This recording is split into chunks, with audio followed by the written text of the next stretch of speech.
Topic है बेटा important है, यहां से न्यूमेरिकल आएगा पक्का, कई बार एंट्रेंस में आता है बेटा। पोलराइजिंग एंगल या ब्रेविस्टर एंगल या ब्रेविस्टर्स लॉ इंपॉर्टेंट है बेटा। टॉपिक हमारा ब्रेविस्टर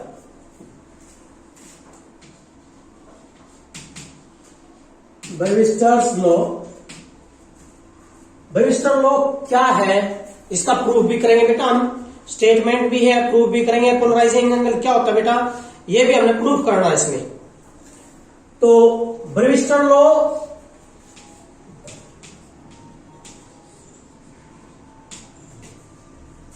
yes polarisation angle, polarising angle, polarising angle है बेटा या फिर Brewster angle, Brewster angle. Topic बहुत अच्छा है, इसको समझ लीजिए बेटा क्या है ये। अच्छा जो रिफ्लेक्टेड रे थी वो कैसी हो सका है? प्लेन पोलराइज हो सके, अनपोलराइज हो सका, पार्शियली हो सका। किसके ऊपर डिपेंड करता था? Angle of. तो बेटा क्या है देखिए इसमें वही बेटा टॉपिक, ये इंटरफेस एक्स डैश और यहां पर इंटरफेस है तो ये मीडियम एक बेटा refractive index μ1 and the refractive index μ2। Here light ray incident and that incident light ray is unpolarised. तो बेटा दैट इज द नॉर्मल, ये नॉर्मल है बेटे, और O point and that is the A, that is B and that is C। तो that angle is angle of refraction and here angle of incidence and that is the angle of reflection. क्योंकि बेटा ये वाली incident है तो ये वाली कौन सी है? रिफ्लेक्टेड। कौन सी है बेटा? रिफ्लेक्टेड। कौन सी है? रिफ्लेक्टेड रे है, रिफ्लेक्टेड एंड दैट इज कौन सी है बेटा? ये वाली तो क्या हो गया हमेशा? Unpolarised and that is refracted. कौन सी है बेटा? ये रिफ्रैक्टेड रे। और कैसी रहेगी? ये अनपोलराइज्ड। ठीक है बेटा, ये कहता है कि भाई हमें यार रे कैसी बनानी थी? Plane polarise. तो वो एंगल ऑफ इंसिडेंट, वो एंगल ऑफ इंसिडेंट जिसके लिए रिफ्रैक्टेड रे क्या हो जाए? कंप्लीटली प्लेन पोलराइज हो जाए, उस एंगल ऑफ इंसिडेंट को बोलते हैं पोलराइजिंग एंगल या ब्रेविस्टर एंगल। आया समझ बेटा क्या बोले? What is Brewster angle? Polarising angle कौन सा है? The angle of incidence, the angle of incidence for which reflected ray कैसी हो जाए? Plane. Yes, the angle of incidence for which जिसके लिए कौन सी? Reflected ray become plane polarise is called Brewster angle या पोलराइजिंग एंगल। अरे भाई यार ये कैसी होती थी बेटा? कैसी हो सके? पोलराइज अनपोलराइज पार्शियल, किसके ऊपर डिपेंड था? वही तो है। तो इंसिडेंट पर डिपेंड था, तो हमने कहा ये ऐसा इंसिडेंट है जिसके ऊपर क्या हो गया? कंप्लीटली प्लेन पोलराइज होगी। तो that angle is called, that angle of incidence is called Brewster angle या पोलराइजिंग एंगल। समझ गए बेटा? And it is represent by IP, I4 angle of incidence and P4 जिसके लिए रिफ्लेक्टेड क्या हो जाए? प्लेन। समझ गए मेरे बेटा? चलिए, लेकिन इसकी एक कंडीशन है कि जब भी ये लाइट रे कंप्लीटली प्लेन पोलराइज हो जाएगी तो ये जो दोनों रे हैं आपस में 90 डिग्री है। कितनी है बेटा? Mutually perpendicular. कौन कौन सी? Reflected and refracted. है समझ में? आगे ना बेटा? आगे समझ में? आओ देखिए बेटा, अभी 1 मिनट डेरिवेशन करते हैं इसका। चलो बेटा, ये एंगल भी कितना? जब UIP अभी भी कितना है? और एंगल ऑफ इंसिडेंट और एंगल ऑफ रिफ्लेक्शन तो बराबर होते हैं, क्या ये भी? गुड, ये भी क्या बेटा? ये टोटल कितना है? ये टोटल मेरा बेटा बता रहा हूं मुझे कितना है? 90 है। कितना निकलेगा? तो ये कितना रहेगा बेटा? अरे किस समय निकले यार? 90 में से 90 माइनस आईपी बेटा, 90 ज्यादा है इसमें से आईपी निकल रहा है। तो ये वाला जो एंगल है मेरा बेटा, ये वाला जो एंगल है दैट इज 90 माइनस आईपी। आगे समझो बेटा, अब ये एंगल कितना है मेरे बेटा? 90। कितना निकल गया बेटा? और ये वाला एंगल मेरे बेटा 90 माइनस, हो गया बेटा? गुड। इस पॉइंट पे क्या हो रही है? रिफ्रैक्शन। तो स्नेल्स लॉ लगा दो यहां एट पॉइंट ओ। बेटा मैंने दो डेफिनेशन बताई आपको। ब्रीविस्टर एंगल कौन सा है, पोलराइजिंग एंगल कौन सा है, बता दिया कि वो एंगल ऑफ इंसिडेंट है जिसके लिए रिफ्लेक्टेड रे क्या जाए? कंप्लीटली प्लेन पोलराइज हो जाए। आराम नहीं, कंडीशन पता, जब कंप्लीटली प्लेन पोलराइज होगी तो रिफ्लेक्टेड और रिफ्रैक्टेड आपस में क्या होगी? म्यूचुअली परपेंडिकुलर होगी। चलो बेटा, अब मुझे ये बताओ बेटा, आपने स्नेल्स लॉ लगा दिया है कहां? At point O. क्या लिखोगे? Using yes Snell's law. कहां बेटा? At O. तो म्यू बराबर क्या बोला? म्यू बराबर है साइन आई की जगह आईपी बाय साइन आर। यही है भाई। और किसी में क्या है?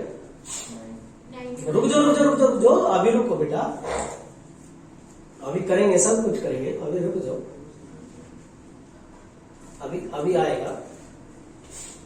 अब म्यू बराबर है साइन आईपी बटे साइन आर। ठीक है, आपने क्या करना बेटा?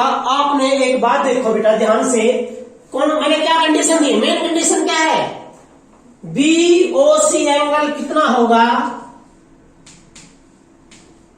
इसका मतलब क्या हो रहा है? एंगल है किस पे? ओ पे। बीओसी में कितना है?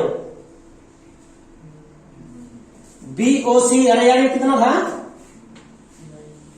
आपस में कितना बता था? यो कितना होगा? बराबर है। और बीओसी किसके बराबर है? BO X dash. अरे यो किसके बराबर है? BO X dash plus X dash O सी।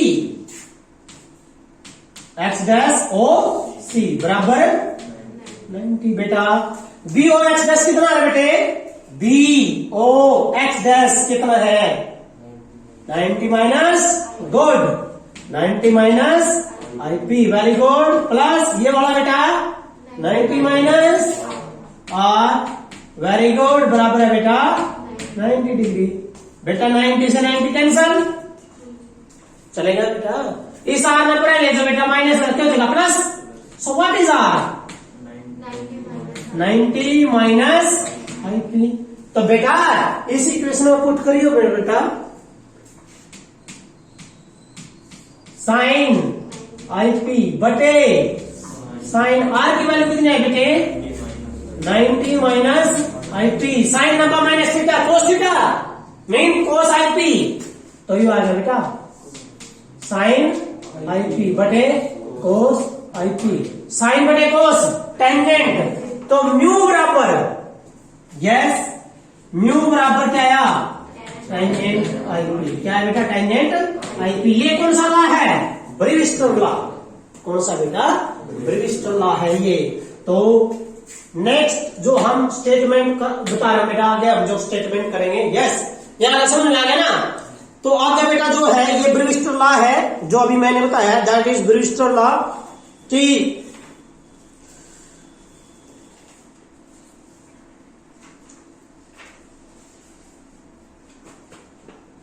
देखिए बेटा ब्रीविस्टर लॉ की स्टेटमेंट क्या बनी, क्या बताया? म्यू बराबर है टेंजेंट, तो तो क्या लिखोगे? It state that, Brewster statement बेटा, it state that the refractive index of an interface, क्योंकि ये किसको ग्रह है?